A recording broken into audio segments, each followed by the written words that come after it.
Vamos continuar a leitura da Bíblia 365, lá no dia 28, no livro do Velho Testamento, Êxodo, capítulo 5, versículo 22, até o capítulo 7, versículo 25. Moisés voltou ao Senhor e disse: Por que trouxe toda essa desgraça sobre este povo, Senhor? Por que me enviaste?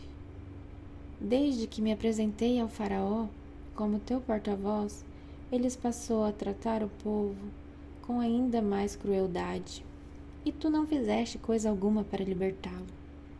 Então o Senhor disse a Moisés: Agora você verá o que vou fazer ao Faraó. Quando ele sentir o peso da minha mão forte, deixará o povo sair. Sim, pelo peso de minha mão forte fará o povo ir embora de sua terra. Deus também disse a Moisés: Eu sou Javé, o Senhor. Apareci a Abraão, Isaque e Jacó como El Shaddai, o Deus Todo-Poderoso. Mas não lhes revelei meu nome, Javé. Estabeleci com eles a minha aliança, mediante a qual prometi lhes dar a terra de Canaã, onde viviam como estrangeiros. Esteja certo de que ouvi os gemidos dos israelitas, que agora são escravos dos egípcios, e me lembrei da aliança que fiz com eles. Portanto, diga ao povo de Israel: Eu sou o Senhor. Eu os libertarei da opressão e os livrarei da escravidão no Egito. Eu os resgatarei com meu braço poderoso e com grandes atos de julgamento. Eu os tomarei como meu povo e serei o seu Deus. Então vocês saberão que eu sou o Senhor, seu Deus, que os libertou da opressão do Egito. Eu os levarei à terra que jurei dar a Abraão, Isaque e Jacó. Eu darei a vocês como propriedade. Eu sou o Senhor. Moisés transmitiu ao povo esta mensagem do Senhor, mas eles já não quiseram lhe dar ouvidos. Estavam desanimados demais por causa da escravidão brutal que sofriam. Então o Senhor disse a Moisés: Volte ao Faraó, o rei do Egito, e diga a ele que deixe o povo de Israel sair de sua terra. Mas, Senhor, retrucou Moisés, os israelitas já não querem me dar ouvidos. Como posso esperar que o Faraó me escute? Tenho tanta dificuldade para falar. O Senhor, porém, falou com Moisés e Arão e lhes deu a ordem sobre os israelitas e sobre o Faraó, rei do Egito, para tirarem o povo de Israel no Egito. Estes são os chefes de clãs dos antepassados de Israel. Os filhos de Ruben, o filho mais velho de Israel, foram Enoque, Palu, Esrom e Carme. Seus descendentes formaram os clãs de Ruben. Os filhos de Simeão foram Jemuel, Jamim, Oade, Jaquim, Zoar e Saul. A mãe de Saul era cananeia. Seus descendentes se tornaram os clãs de Simeão. Estes são os descendentes de Levi, conforme relacionados nos registros da família. Os filhos de Levi foram Gerson, Coate e Merari. Levi viveu 137 anos. Os descendentes de Gerson foram Libni e Simei. Cada um deles se tornou antepassado de um clã. Os descendentes de Coate foram Amrão, Izar, Hebron e Uziel. Coate viveu 133 anos. Os descendentes de Merari foram Mali e Muzi. Estes são os clãs dos levitas, conforme relacionados nos registros de família. Arão se casou com Joquebede, irmã de seu pai, e ela deu à luz a 2 filhos, Arão e Moisés. Arão viveu 137 anos. Os filhos de Izar foram Corá, Nefeg e Zicre. Os filhos de Uziel foram Misael, Elzafã e Citre. Arão se casou com Eliseba, filha de Aminadab, irmã de Naasson. Ela deu à luz seus filhos Nadab, Abiú, Eleazar e Itamar. Os filhos de Corá foram Assir, Eucanã e Abiasaf. Eleazar, filho de Arão, se casou com uma das filhas de Putiel e deu à luz a seu filho Finéias. Esses são os chefes dentro dos antepassados das famílias levitas, relacionados de acordo com seus clãs. Foi a estes dois, Arão e Moisés, que o Senhor disse: tirem os israelitas do Egito, organizados segundo seus clãs. Foram eles, Moisés e Arão, que se dirigiram ao faraó, rei do Egito, para falar sobre a saída dos israelitas daquela terra. Quando o Senhor falou com Moisés na terra do Egito, disse-lhe: eu sou o Senhor.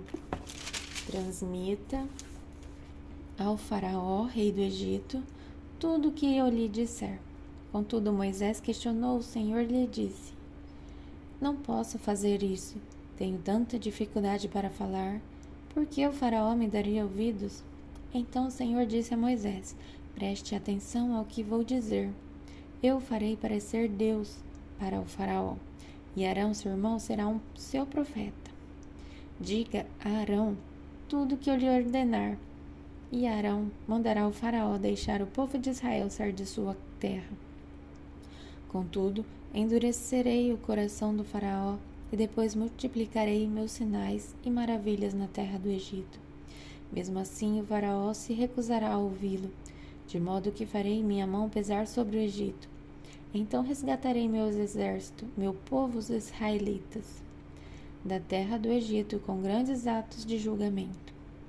Quando eu levantar minha mão e tirar os israelitas do meio deles, os egípcios saberão que eu sou o Senhor. Moisés e Arão fizeram conforme o Senhor lhes ordenou. Quando falaram com o faraó, Moisés tinha 80 anos e Arão 83. O Senhor disse a Moisés e a Arão: o faraó exigirá: mostre-me um milagre. Quando ele o fizer, diga a Arão: tome sua vara e jogue-a no chão, na frente do faraó, e ela se transformará numa serpente. Então Moisés e Arão foram ver o faraó e fizeram conforme o Senhor havia ordenado. Arão jogou a vara no chão diante do faraó e de seus oficiais, e ela se transformou numa serpente. O faraó mandou chamar seus sábios e feiticeiros, e por meio de suas artes mágicas, esses magos egípcios fizeram a mesma coisa. Jogaram suas varas no chão, e elas também se transformaram em serpentes. Mas a vara de Arão engoliu as varas dos magos. O coração do faraó, porém, permaneceu endurecido. Ele continuou a se recusar a ouvir, exatamente como o Senhor tinha dito. O Senhor disse a Moisés: o coração do faraó é duro, e ele continua se recusando a deixar o povo sair. Portanto, vá ao faraó pela manhã, quando ele estiver descendo até o rio. Pare à margem do rio Nilo e encontre-se com ele ali. Não se esqueça de levar a vara, que se transformou em serpente. Então diga: ó Senhor, o Deus dos Hebreus, me enviou para lhe falar. Deixe meu povo sair para me adorar no deserto. Até agora você se recusou a ouvi-lo e por isso, assim diz o Senhor, eu lhes mostrarei que sou o Senhor. Veja, com esta vara que tenho na mão, baterei nas águas do Nilo, e elas se transformarão em sangue. Os peixes do rio morrerão, e o rio ficará mal cheiroso. Os egípcios não poderão beber de sua água. O Senhor disse a Moisés: diga a Arão: tome sua vara e estenda a mão sobre as águas do Egito, sobre todos os seus rios, canais, açudes e reservatórios. Toda a água se transformará em sangue, até mesmo a água armazenada em vasilhas de madeira e pedra. Moisés e Arão fizeram conforme o Senhor ordenou, diante dos olhos do faraó e de todos os seus oficiais. Arão levantou a vara e bateu nas águas do Nilo, e o rio inteiro se transformou em sangue. Os peixes do rio morreram e a água ficou tão mal cheirosa que os egípcios não podiam bebê-la. Havia sangue em toda a terra do Egito. Mais uma vez, porém, os magos do Egito usaram sua mágica e também transformaram a água em sangue, e o coração do faraó continuou endurecido. Ele se recusou a ouvir Moisés e Arão, como o Senhor tinha dito. O faraó voltou para seu palácio e não pensou mais no assunto. Todos os egípcios cavaram as margens do rio para encontrar água potável, pois não podiam beber a água do Nilo. 7 dias se passaram desde o momento em que o Senhor feriu o Nilo. Agora, no Novo Testamento, vamos continuar a leitura em Mateus, capítulo 18, versículo 21, até o capítulo 19, versículo 12. Então Pedro se aproximou de Jesus e perguntou: Senhor, quantas vezes devo perdoar alguém que peca contra mim? 7 vezes? Jesus respondeu: Não 7 vezes, mas 70 vezes 7. Portanto, o reino dos céus pode ser comparado a um senhor que decidiu pôr em dia as contas com seus servos que lhe deviam. No decorrer do processo, trouxeram diante dele um servo que lhe devia 60 milhões de moedas. Uma vez que o homem não tinha como pagar, o Senhor ordenou que ele, sua esposa, seus filhos e todos os seus bens fossem vendidos para quitar a dívida.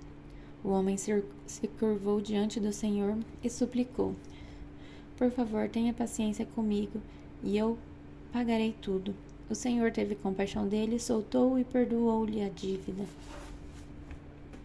No entanto, quando o servo saiu da presença do Senhor, foi procurar outro servo que trabalhava com ele e que lhe devia 100 moedas de prata. Agarrou-o pelo pescoço e exigiu que ele pagasse de imediato. O servo se curvou diante dele e suplicou: Tenha paciência comigo e eu pagarei tudo. O credor, porém, não estava disposto a esperar. Mandou que o homem fosse lançado na prisão até que tivesse pago toda a dívida. Quando outros servos, companheiros deles, viram isso, ficaram muito tristes. Foram ao Senhor e lhe contaram tudo o que havia acontecido. Então o Senhor chamou o homem cuja dívida ele havia perdoado e disse: Servo mau, eu perdoei sua imensa dívida porque você me implorou. Acaso não devia ter misericórdia de seu companheiro? Como tive misericórdia de você?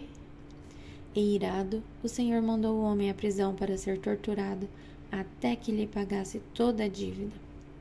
Assim também meu Pai Celestial fará com vocês, caso se recusem a perdoar de coração a seus irmãos. Quando Jesus terminou de dizer estas coisas, deixou a Galileia e foi para a região da Judeia, a leste do rio Jordão. Grandes multidões o seguiram e ele curou os enfermos. Alguns fariseus apareceram e tentaram apanhar Jesus numa armadilha, perguntando: Deve-se permitir que um homem se divorcie de sua mulher por qualquer motivo? Vocês não leram as Escrituras? Respondeu Jesus. Elas registram que desde o princípio o Criador os fez homem e mulher, e disse: Por isso o homem deixa seu pai e mãe e se une à sua mulher, e os dois se tornam um só. Uma vez que já não são dois, mas um só, que ninguém separe o que Deus uniu. Eles perguntaram então por que Moisés disse na lei que o homem poderia dar à esposa um certificado de divórcio e mandá-la embora? Jesus respondeu: Moisés permitiu o divórcio apenas como concessão, pois o coração de vocês é duro, mas não era esse o propósito original. Eu lhes digo o seguinte: quem se divorciar de sua esposa, o que só poderá dizer em caso de imoralidade, e se casar com outra, cometerá adultério. Os discípulos de Jesus disseram: Se essa é a condição do homem em relação à sua mulher, é melhor não casar. Nem todos têm como aceitar esse ensino, disse Jesus. só aqueles que recebem a ajuda de Deus. Alguns nascem eunucos, alguns foram feitos eunucos por outros, e alguns assim mesmo se fazem eunucos por causa do reino dos céus. Quem puder, que aceite isso. Agora em Salmos, capítulo 23, versículo de 1 a 6. Ó Senhor, o Senhor é meu pastor, e nada me faltará. Ele me faz repousar em verdes pastos, e me leva para junto de riachos tranquilos. Renova minhas forças, e me guia pelos caminhos da justiça. Assim ele honra o seu nome, mesmo quando eu andar pelo escuro vale da morte. Não terei medo, pois tu estás ao meu lado. Tua vara e teu cajado me protegem. Preparas um banquete para mim na presença de meus inimigos. Unges minha cabeça com óleo, meu cálice transborda. Certamente a bondade e o amor me seguirão todos os dias de minha vida, e viverei na casa do Senhor para sempre. Agora em Provérbios, capítulo 5, versículo 22 até o 23. O perverso é cativo dos próprios pecados. São cordas que o apanham e o prendem. Ele morrerá por falta de disciplina e se perderá por sua grande insensatez. Até o dia 29.